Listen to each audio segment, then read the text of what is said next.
Presidente Patrícia Amorim, caso o Flamengo perca o clássico de domingo contra o Vasco, Joel Santana continua como treinador da equipe? Por que não continuaria, né? Tem um contrato, a gente tem um contrato a cumprir. A gente nunca trabalha achando que não vai dar certo. A gente trabalha para passar segurança, passar confiança. E o Joel está muito bem, acho que ele começou a acertar agora. A gente teve uma transição complicada de treinador, foi um início de ano muito turbulento. Pois é, então aproveitando... agora que acalmou, agora que está ficando bom. Só aproveitando essa resposta da senhora, a senhora chegou a dizer que a demissão do Vanderlei Luxemburgo era uma demissão necessária, mas que foi feita no momento errado. Queria saber da senhora por que foi feita no momento errado. Isso é uma avaliação que você faz hoje depois, né? Com a cabeça Pode mais ser fria, mais né? fria, é.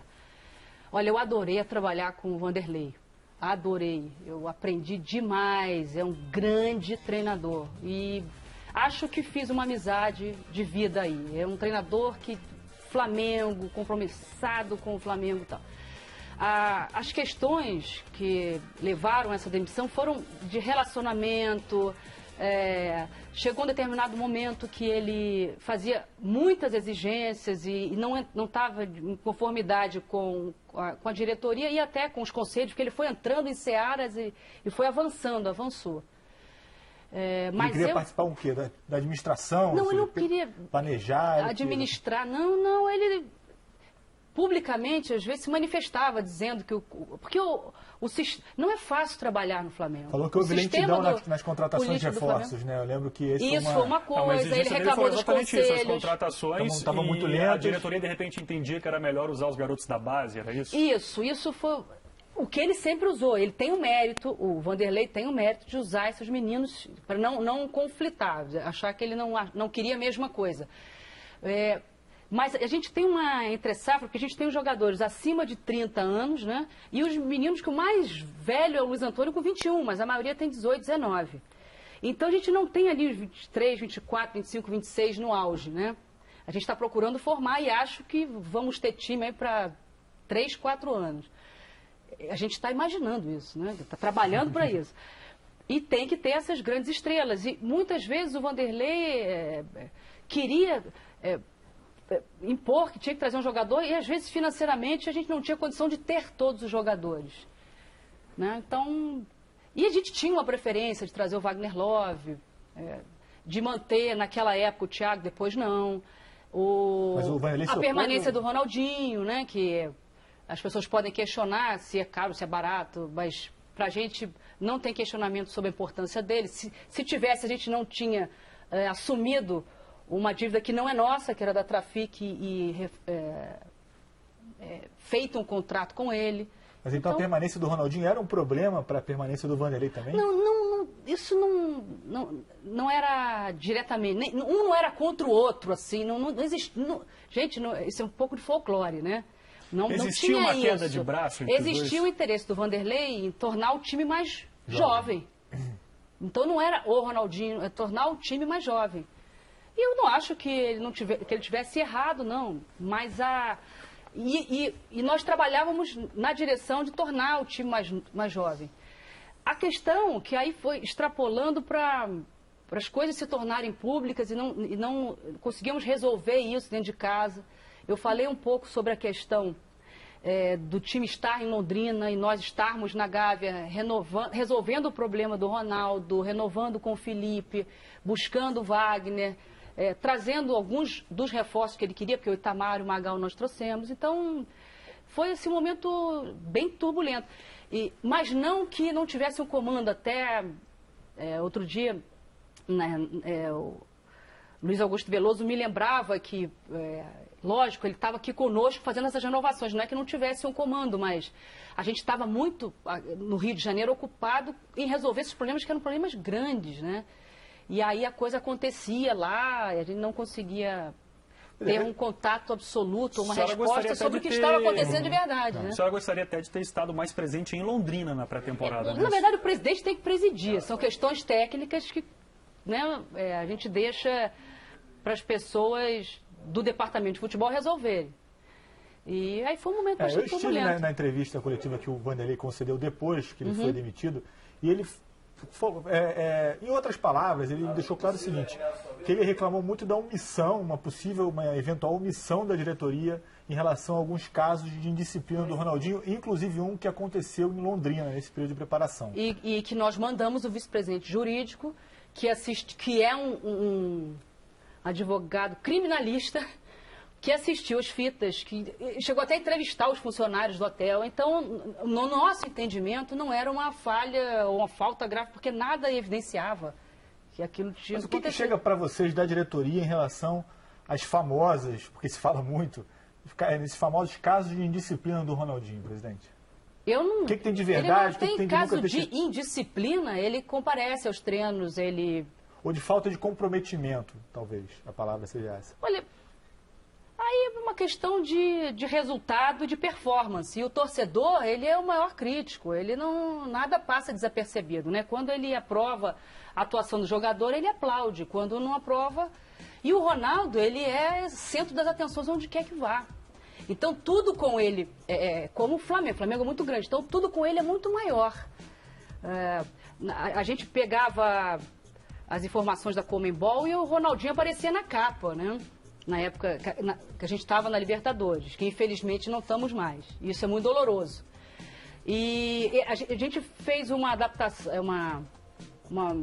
adaptação à altitude lá em Potosí, em Sucre. O presidente da Bolívia sai e vai no hotel do Flamengo. Ele tem essa importância. Então, tudo com o Ronaldo é grande. Ele é grande mesmo, porque ele foi 2 vezes o melhor do mundo. E é um orgulho para o Flamengo ter um jogador como ele. Eu quero esse tipo de jogador no Flamengo, com esse tamanho. A imagem, o prestígio, a fama do Ronaldo, acho que são indiscutíveis. Indiscutíveis. Mas a presidente do Flamengo está satisfeita com o desempenho técnico dele? O custo-benefício do Ronaldinho hoje? Essa é uma outra questão. Com o desempenho técnico, eu estou sim. Acho que sempre ele pode mais, porque ele é brilhante e ele desequilibra um jogo. Jogou ano passado mais de 50 partidas pelo Flamengo, não sei precisar, mas mais de 50.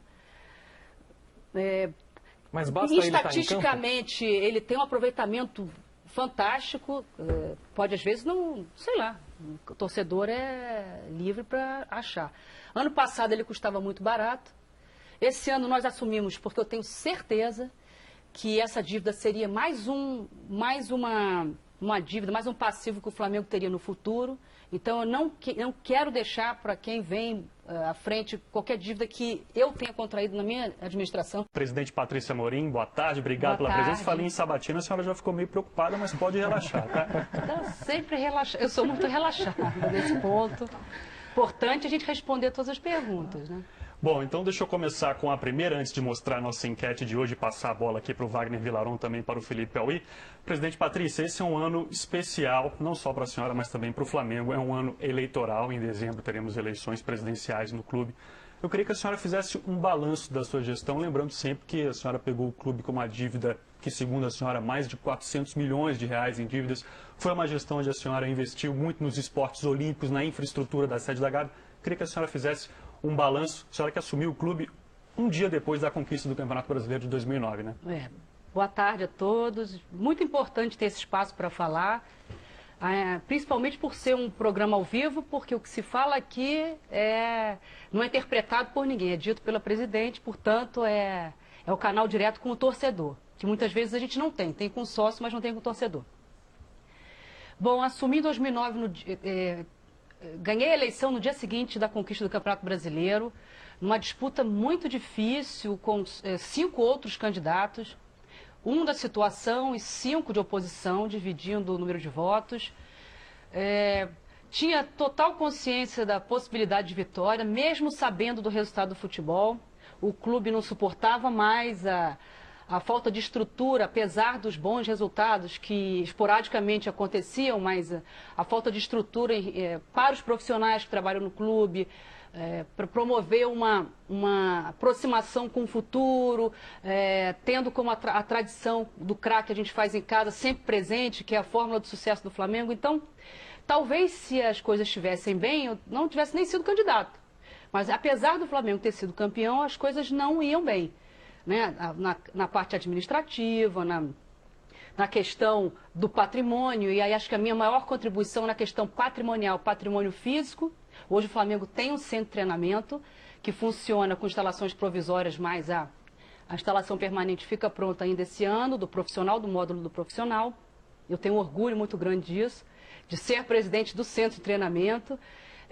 Reforma em todos os ginásios, todos os equipamentos esportivos da Gávea, que é o nosso cartão de visita, obras no museu, soluções, é uma gestão de soluções do Morro da Viúva, com patrimônio de 148 apartamentos, com dívida de PTU altíssima, e a gente conseguiu dar uma direção, vai ser um hotel 4 estrelas, o Flamengo fica nicheado de uma dívida de 16 milhões, recebe em 3 anos 17 milhões para conclusão do centro de treinamento e reformas na Gávea. Tem um aluguel de no mínimo 270 mil por mês, que é o custeio do CT. Então, a minha avaliação, para não demorar muito, mas eu posso pontualmente discutir com vocês cada ponto, é que o Flamengo precisava se tornar grande estruturalmente. Hoje tem patrimônio físico restabelecido e patrimônio de jogadores. Então, o ativo que nós temos hoje em relação a jogadores da base, que nós formamos, que nós temos os direitos econômicos e, sobretudo, aproveitamos esses jogadores no time profissional, quer dizer, uma valorização grande, isso me dá um conforto muito grande saber que a minha missão, apesar de não estar cumprida, ela está sendo rigorosamente seguida, né? Todos os objetivos, todas as metas. Trabalho com pesquisa, então pergunto ao sócio, ao torcedor, o que ele quer. Então, se existir uma avaliação sobre a vinda do Wagner Love, isso foi amplamente discutido com o torcedor, ele queria aprovação. A gente trabalha tentando atingir o torcedor e o sócio dentro da questão patrimonial, que é o que importa. E, na verdade, quem vota realmente. Então, trabalho com essa pesquisa. Então, se a prioridade reformar o ginásio, se é reformar a piscina, se é construir o centro de treinamento, isso é discutido. Então, o índice de erro é muito pequeno, a aprovação é altíssimo. Porque se trabalha com foco no que o sócio quer, no que o torcedor imagina. Logicamente que os resultados não têm essa lógica, principalmente no futebol. Mas o trabalho é sempre feito visando atender essa demanda.